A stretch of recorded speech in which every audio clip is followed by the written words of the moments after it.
Bora lá, nação! Agora o Neto tem que engolir o Mengão, hein? Porque o Flamengo venceu o Vasco por 2-0 e ele elogiou o Flamengo. Vamos juntos analisar aqui o que a imprensa tá falando do Mengão, hein? O que os comentaristas estão falando do Flamengo. Mas faz o seguinte, deixa o seu like se você não é inscrito aqui no canal, se inscreva e ative o sino das notificações. Todos os dias trazemos aqui pra vocês as informações do Flamengo. Vou deixar os créditos desse vídeo ao canal do Apito Final, ESPN, link na descrição. Bora para as notícias do Flamengo. 2-0 no Vasco e a gente tem o Igor, certo, Hernani? Vamos botar o Igor para falar com a gente.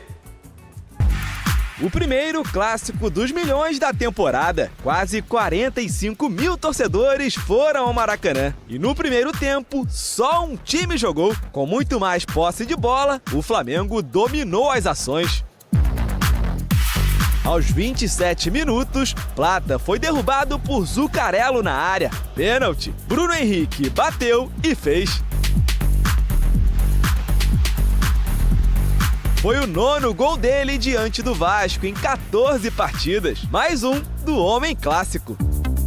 Em clássico, eu sou um cara iluminado e as oportunidades aparecem e eu estou ali pronto para fazer o gol. A vantagem poderia ter aumentado ainda na etapa inicial. Varela cruzou, Léo Jardim tentou cortar e Plata tocou de cabeça para a rede. Mas depois da revisão do VAR, Varela foi visto em posição de impedimento no início do lance. No segundo tempo, o Vasco voltou melhor e chutou pela primeira vez ao gol com Tietê. Zuccarello também tentou, mas a chance mais perigosa foi nessa jogada. Puma Rodrigues cruzou e Verratti cabeceou na trave. Segundo tempo com uma atitude muito diferente, que tem que ser Vasco, que tem que encarar um clássico e que tem que ser Vasco sempre. Foi isso que eu falei agora no final do jogo. Atitude que não serviu para mudar o rumo da partida. Wesley poderia ter ampliado, mas foi dos pés de Everton Cebolinha que saiu o segundo, batida no ângulo. Já nos acréscimos, Wesley tocou para um lado e olhou para o outro. E o tempo fechou. Em campo e nas arquibancadas, vascaínos tentaram invadir o gramado. Cabeça quente, com o quarto confronto sem vencer e o risco de não se classificar para as semifinais. O final foi... A gente sentiu de respeitar por lo que o jogador dele fez, mas foi parte do jogo. Fez aqui, a gente tem que ter muita autocrítica, muita vergonha para melhorar. Todo mundo sabe dar um passe virando a cara, todo mundo faz uma graça, uma letra. Isso não é de respeitar, é futebol. Eu me achei no momento de fazer aquilo e eu fiz. Só que o Coutinho achou que foi de respeito e eu sou fã dele, já viu ele jogando na seleção. E ele tem vários passes virando a cara também e tipo, quando acontece com ele já tá bravo porque perdeu. E veio descontar em mim, só que eu fugi de confusão, cara. Sou tranquilo, desculpa se eu desrespeitei o Vasco, não foi minha intenção. Ele sabe que ele tá errado. Eu adoro jovens, moleques que gostam que sejam abusados, que sejam ousados, que vão pra cima, mas que não desrespeitem. O Flamengo finalizou a sequência de 3 clássicos sem derrotas. Foram 2 vitórias e 1 empate. E o mais importante, a classificação para as semifinais garantida com uma rodada de antecedência. Nós saímos aí invicto desses clássicos, que nos dá mais confiança para a sequência do trabalho e para a fase final do Carioca. A fase é tão boa que Felipe Luiz até lembrou de Jorge Jesus. Foi um grande jogo, grande jogo. Foi um jogo com uma vitória com nota artística, como diria o treinador que eu tive. Os jogadores estão com um nível de confiança altíssimo, estão muito bem. Ó, eu tava falando aqui, o Felipe Luiz, ele sai de casa, ele vai correndo, ele vai... A verdade é o seguinte, ó, quem não sabe jogar futebol, não deveria entrar no Maracanã.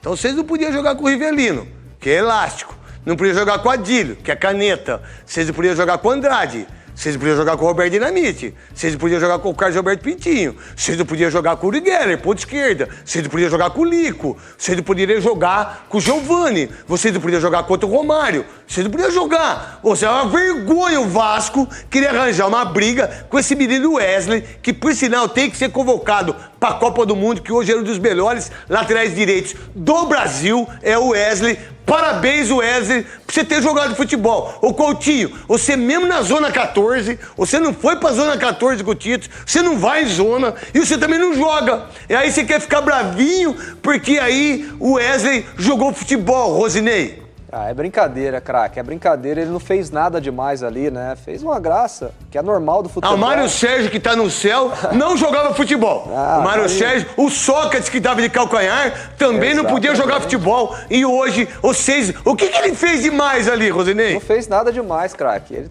fez ali umas graças ali, tocou a bola, virando a cara, e não foi nada demais assim pra gerar uma confusão como essa. Futebol. O Ronaldinho, você que jogou com o Ronaldinho Gaúcho, ele fazia pouco isso, né? Fazia pouco. Quase todos os lances ele fazia isso, então não via problema nenhum, ninguém arrumava confusão. O Wesley também não fez nada demais ali. Deu tapa, olhou. Virou... Qual o problema? Qual o problema? Então quer dizer que você não pode fazer isso, que é o desrespeito ao jogador do Vasco. Você ser ruim. Desrespeito ao Vasco, que tá 10 anos aí nessa desgraça, que é uma torcida incrível e que tem um nome maravilhoso. Aí você tem passar uma vergonha dessa, Quesada. Ô, Netão, aí tem uma mensagem subliminar, né? Quando o craque brasileiro... Eu não sei o que é isso, mas deve ser subliminar. É uma mensagem que não tá tão na cara, mas se a gente analisar com profundidade, a gente vai interpretar melhor. Quando o craque brasileiro vai para a Europa e lá os caras impedem que ele drible, a gente até entende. Agora, o Coutinho que saiu craque daqui, foi jogar na Europa, volta e reclama de um companheiro que tá fazendo futebol brasileiro. Quantos gols tem o Felipe Coutinho na volta dele? Cara, isso é o fim da picada, realmente. A gente tá no fim do poço. Ô Godoy, você que foi o árbitro, você que sempre foi muito duro, você foi um dos maiores árbitros desse país, foi falta de respeito ou não o que o Wesley fez? Falta de respeito do Dorival Júnior, de você não levar ele pra Copa do Mundo. Falta de respeito é não convocar o Wesley pra seleção brasileira. Falta de respeito com o torcedor do Vasco está cometendo o time do Vasco. Isso sim é falta de respeito. Sabe quantos gols o Felipe Coutinho fez, Godoy? 2. Essa mediocridade de futebol que o Vasco está jogando, isso é falta de respeito. Parabéns ao Léo Ortiz, hein? Que foi lá, ficou na frente do menino e foi macho para... Quer dizer, quando o Verrete fizer um gol de bicicleta, então, quando ele der uma caneta, não pode, então. Então, unam essa vontade de agredir o adversário. Joga bola, né? E joguem para vencer e vençam o adversário. É o reflexo da mediocridade técnica do time. Isso daí. E aí tem uma... Aí, Marília, sabendo que perdeu o jogo, eles transferem a ruindade deles, a ruindade do treinador, a ruindade dos jogadores, a ruindade de todo mundo, numa coisa normal, que é só jogar futebol, Marília Ruiz. Pelo menos é o meu pensamento. Eu vou ficar com aqui o programa do Craque Neto com as falas de um outro craque, amigo nosso, Lédio Carmona. Grande Lédio Carmona. Grande vascaíno também, acho que talvez o mais técnico comentarista de futebol. O que o Vasco fez em campo ontem foi constrangedor. Não é constrangedor virar o rosto para dar um drible. Constrangedor foi o futebolzinho que o Vasco jogou no primeiro tempo.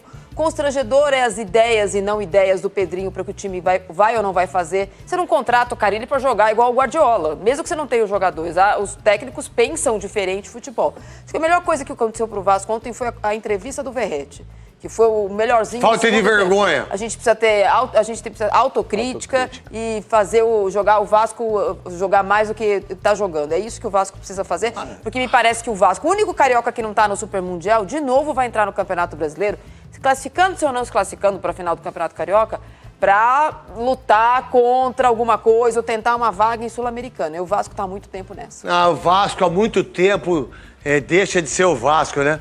Diga-se de passagem, o Vasco é um time monstruoso na sua categoria, na sua visão. O Flamengo é um time que vai buscar o título, vai buscar os títulos, diga-se de passagem. E o Felipe Luiz está demonstrando um treinador incrível. É o Luciano Dias, direto de Minas, para falar sobre... Tá aí, nação, então. Tá aí o Neto falando sobre o Flamengo, sobre essa partida contra o Vasco 2-0, né? Agora um detalhe importante é esses números que a gente tem que avaliar. Olha só, Jorge Jesus, 58 partidas, 4 derrotas e 5 títulos com o Flamengo. Felipe Luiz, 20 partidas, 1 derrota e 2 títulos. Os números do Felipe Luiz tá chamando a atenção de todo mundo. O homem tá voando, hein? E esse ano eu acho que vai ser um ano promissor pro Flamengo. Eu acho que vai ser um ano que o Mengão vai decolar. Tamo junto, nação! Deixa o seu like, se inscreva no canal, ative o sino das notificações e a gente se vê daqui a pouquinho no próximo vídeo.